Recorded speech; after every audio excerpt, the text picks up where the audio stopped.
खबरों में आगे बढ़ेंगे। अब बात करेंगे सैलाब के सितम की।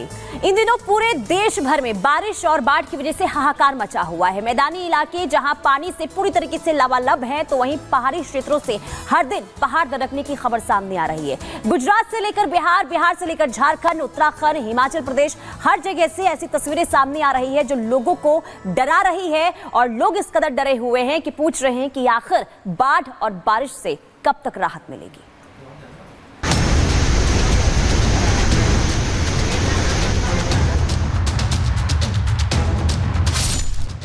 जुलाई का जल झांकी,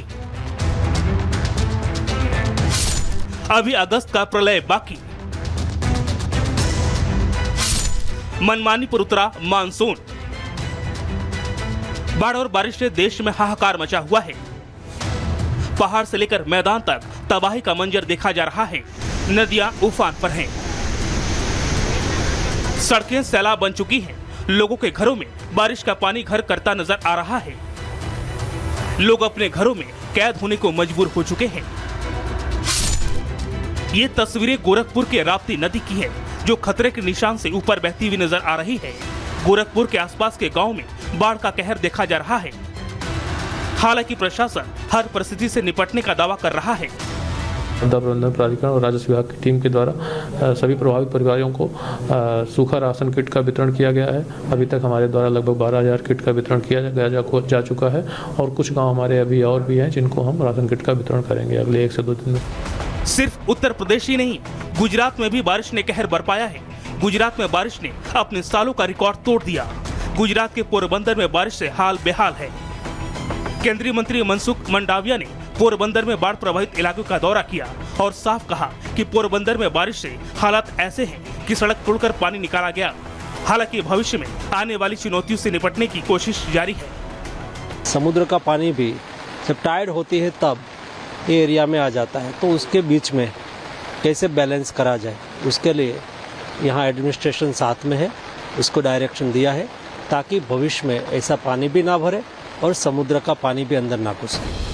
वहीं दूसरी ओर महाराष्ट्र के नागपुर में भी बारिश ने जमकर कहर बरपाया है। सड़कें सैलाब बनी हुई हैं। लोगों के घरों तक बारिश का पानी पहुंच चुका है। हालात अभी भी सामान्य होने वाली नहीं है। आने वाले कुछ दिन में कई राज्यों में भारी बारिश होने की संभावना जताई जा रही है। तेलंगाना, विदर्भ, मध्य महाराष्ट्र, कोंकण, गुजरात में रेड अलर्ट जारी। ओडिशा, छत्तीसगढ़, मध्य प्रदेश, कच्छ, सौराष्ट्र में ऑरेंज अलर्ट जारी है। मध्य प्रदेश, झारखंड, महाराष्ट्र, गुजरात, राजस्थान में मानसून सक्रिय रहेगा। भारत चीन के साथ कनाडा में भी बाढ़ बारिश का कहर देखने को मिल रहा है। चीन में बाढ़ और भारी बारिश के चलते शानाक्षी प्रांत में हाईवे पर बना एक पुल ढह गया। कनाडा के टोरंटो शहर में भारी बारिश के बाद सड़कों पर 1 मीटर तक पानी भर गया। सड़कों पर चल रही गाड़ियों को भारी परेशानी का सामना करना पड़ रहा है। Bureau report, Republic Bharat.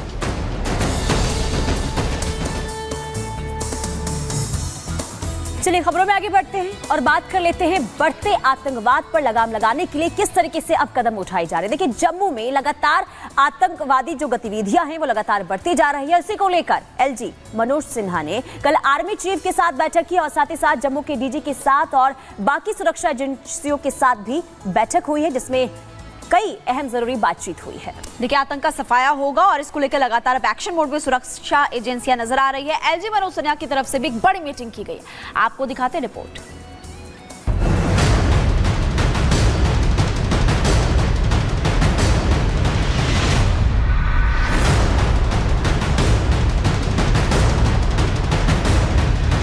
पिछले दिनों जिस तरह से आतंकियों ने जम्मू कश्मीर में घुसपैठ की कोशिश की, उसका मुंहतोड़ जवाब भारतीय सेना ने 15 से ज्यादा आतंकियों को ढेर करके दिया और अभी भी कई जगह सर्च ऑपरेशन जारी है। इन सब के बीच किसी बड़े प्लान की तैयारी चल रही है। तैयारी है आतंकवादियों के खात्मे की और दहशतगर्दों की कमर तोड़ने की। सीसीएस की बैठक के बाद 15 दिनों में दूसरी बार आज सेना प्रमुख उपेंद्र द्विवेदी जम्मू पहुंचे। कश्मीर घाटी में आतंक की सफाई के बाद जम्मू में पनपते आतंकवाद को जड़ से खत्म करने के लिए आज जम्मू में एक महत्वपूर्ण बैठक हुई।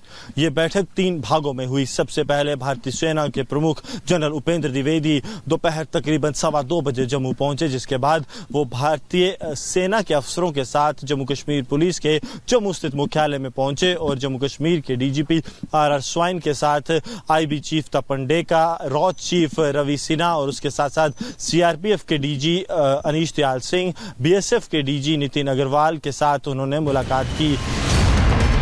15 दिनों में आर्मी चीफ का दूसरा जम्मू दौरा बता रहा है कि कुछ बड़ा होने वाला है। जिस तरह से जम्मू में आतंकी हमलों में इजाफा हुआ, सेना ने एक्शन मोड में काम करना शुरू कर दिया है। इसके लिए सूत्रों के मुताबिक जम्मू रीजन में 50 से 55 आतंकियों के छिपे होने की आशंका है और ये आतंकी एक बार फिर अपना टेरर नेटवर्क एक्टिव करने की फिराक में है।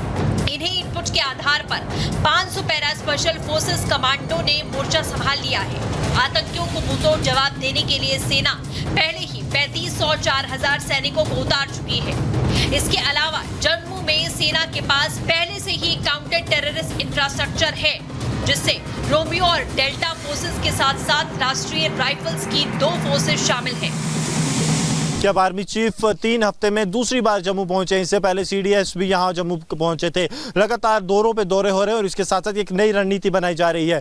पिछले 3 साल की बात करें तो 51 भारतीय सेना के जाबाज और अन्य सुरक्षा बलों के जाबाज आतंकियों का निशाना बने हैं। अब रणनीति में बदलाव किया गया है। छोटी छोटी टुकड़ियां जो हैं वो ऑपरेशंस को हिस्सा देंगी, बड़े कॉर्डन्स नहीं लगाए जाएंगे। उसके साथ साथ खासतौर पर ये बख्तरबंद गाड़ियां जो हैं ये भारतीय सेना इनमें अब ऑपरेट करेगी। अत्याधुनिक हथियारों के साथ ये बख्तरबंद गाड़ियां जो भारतीय सेना के नए काफिले का हिस्सा रहेंगी, ताकि जहां भी एंटी टेरर ऑपरेशन करना हो वहां ये बख्तरबंद गाड़ियां पहुंचेंगी। अत्याधुनिक सुविधाओं से लैस हैं और दुश्मन चाहे जितना मर्जी प्रहार कर ले, ग्रेनेड हो या फिर रॉकेट लॉन्चर, उससे भी इन्हें फर्क नहीं पड़ेगा।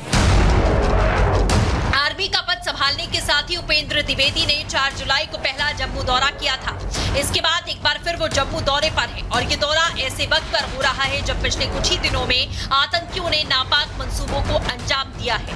आर्मी चीफ के दौरे के दौरान अधिकारियों के साथ जम्मू में बढ़ी आतंकी घुसपैठ की घटनाओं की जानकारी ली।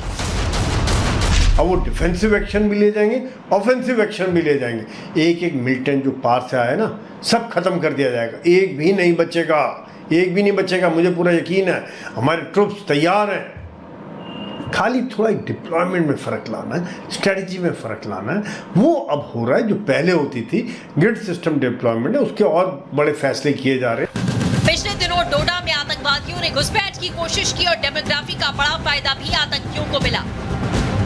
दूर सुदूर जंगल के इलाकों में गाड़ियों का पहुंचना तक मुश्किल होता है। वहां सेना आगे बढ़ने की रणनीति तय कर रही है ताकि किसी भी तरह से आतंकियों को जम्मू की डेमोग्राफी का फायदा न मिल पाए। Bureau report, Republic Bharat.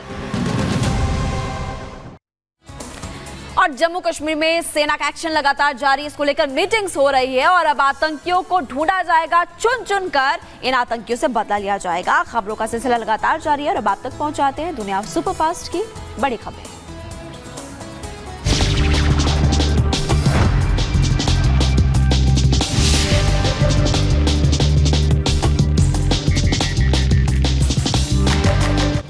Yemen के होदेदा बंदरगाह पर इजराइल का बड़ा हमला हुआ। तेल डिपो और पावर प्लांट को निशाना बनाकर बमबारी की गई। ड्रोन अटैक में कई लोगों की जान जाने की आशंका है। इजराइल ने F-35 लड़ाकू विमानों से यमन में हूती विद्रोहियों के ठिकानों पर बमबारी की और तेल अवीव पर ड्रोन हमले के जवाब में ये हवाई हमला किया गया।